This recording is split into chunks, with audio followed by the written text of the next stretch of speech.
You're listening to Do This First, a daily personal development podcast that focuses on science-backed, actionable steps towards your best year ever.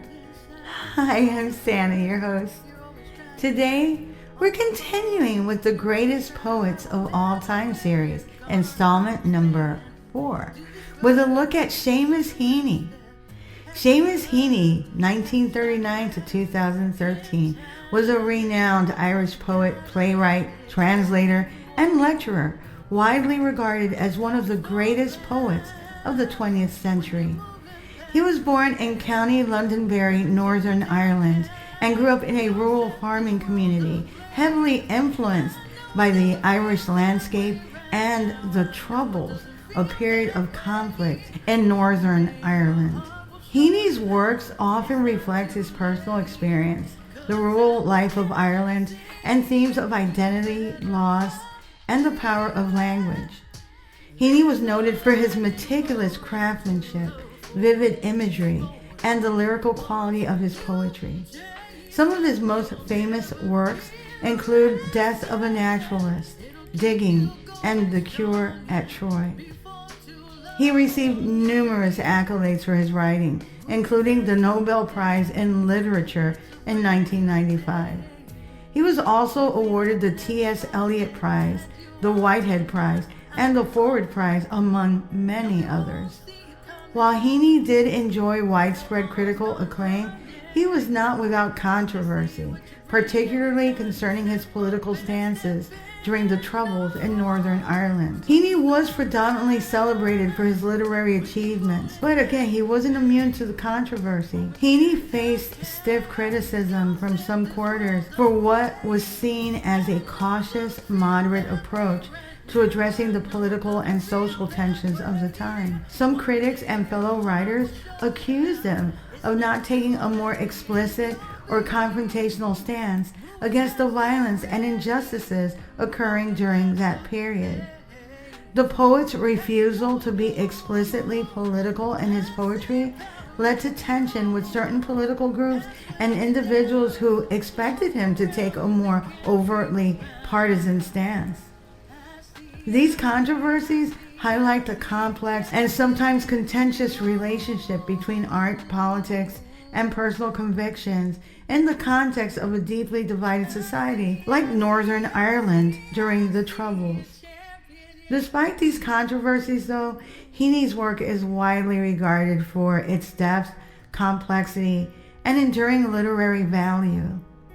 Seamus Heaney's standing in literary history is formidable, with many considering him a giant of contemporary poetry. His works often explore themes such as nature, Irish identity, family, history, and the power of words.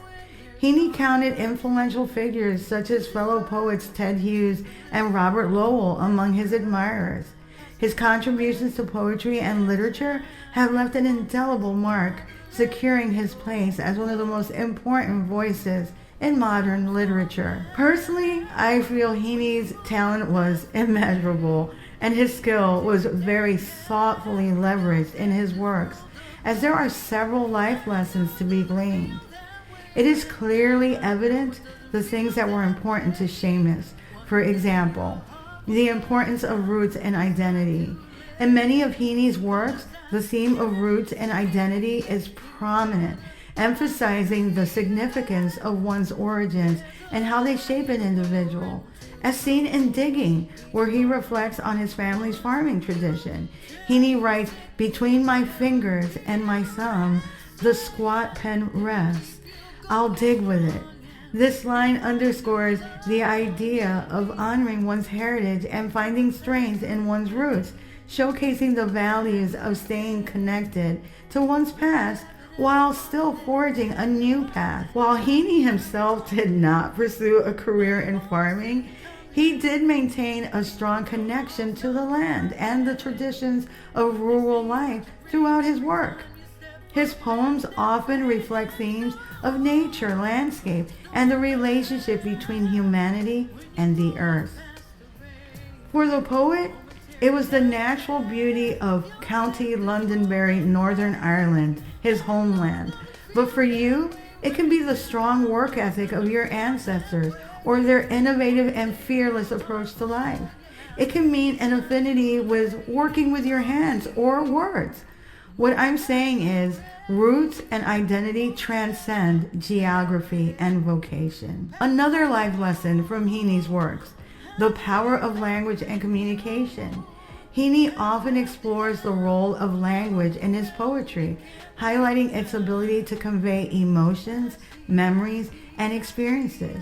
In Digging, he writes, the cold smell of potato mold, the squelch and slap of soggy peat. This vivid imagery demonstrates how language can evoke sensory experiences and emotions, showcasing the transformative power of words and capturing the essence of a moment or a memory. By meticulously selecting words that appeal to the senses, Heaney not only paints a picture, but also creates an immersive experience, allowing us to feel, smell, and even hear the scenes he describes. From a life lesson and/or personal development perspective, Heaney's adept use of language serves as a powerful reminder of the importance of effective communication in expressing emotions, memories, and lived experiences. The precision and evocative nature of his language showcases how words have the ability to capture the essence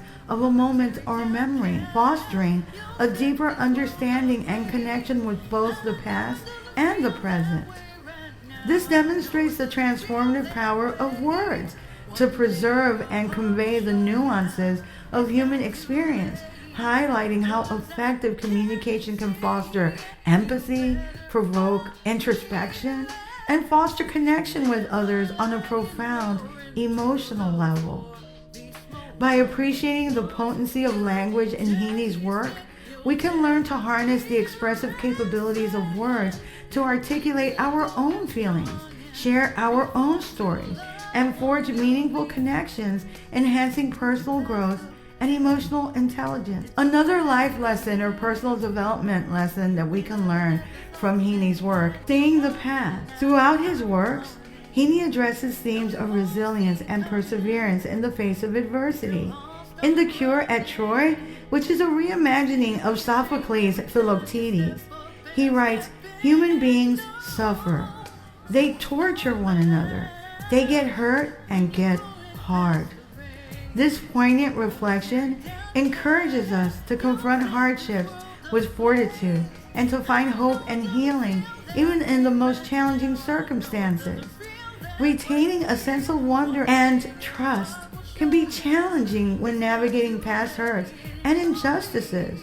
And though some events can mark us with the lessons they provide, further shaping our narrative and possibly how we even view life, it's important to always consider that everyone is fighting their own battle. It might be different than yours, than mine, or similar in some ways. What we are really tasked with is to keep hope alive and move forward without bitterness, to not become so hard that it leads to an entitlement and callous attitude. Keep moving forward as life is perpetual motion, but do so with empathy, strength, and courage. Just for the record, I don't subscribe to looking at the brighter side of everything, because some things that happen in the world are just horrible and there is no positive spin. What we can do is glean the lessons learned and apply it to the areas of our lives where it is applicable. That will make you wiser, stronger, and a potential asset to those that have the fortune of knowing you. These life lessons distilled from Seamus Heaney's works serve as a timeless reminder of the importance of staying true to our authentic selves, harnessing the power of language for expression and connection, and confronting life's trials with resilience and grace. Heaney's poetry resonates by offering insightful reflections on human experiences and emotions, providing wisdom and guidance for navigating the complexities of life. For those interested, there is a museum dedicated to Seamus Heaney called Seamus Heaney's Home Place. The Seamus Heaney Home Place is located in Balahy, Northern Ireland, which is the birthplace of the renowned poet. The museum celebrates his life, work, and legacy. It offers an immersive experience into the poetry, writings, and the landscapes that inspired him. From what I can glean, there are interactive exhibitions, displays of Heaney's personal belongings, audio recordings of his poetry readings, and insights into his creative process. They also host a variety of events, talks, workshops, and performances related to literature and the arts, making it a cultural hub. I have not visited the museum, but it is definitely on my bucket list. You can visit the museum's website at SeamusHeaneyHome.com. If you like what you're hearing, don't forget to leave a review. You can also read a full transcript of this podcast episode and all 182 podcast episodes and counting on my blog, DoThisFirst.life. You can also subscribe to my YouTube channel at Do This First. I actually just uploaded all the episodes. Because I know some of you are getting off of Spotify and some of the other streaming platforms, so you can absolutely listen for free on YouTube. And don't forget to sign up for my new weekly newsletter, which will help you get your week started on a positive note, and updates on coaching, books, merch, and my public speaking engagements as they become available. And I'll actually be kicking off a brand new email series this Monday, so if you haven't signed up, do so. Tomorrow we'll continue with our Greatest Poets of All Time series with installment number 5. Till tomorrow. Moving past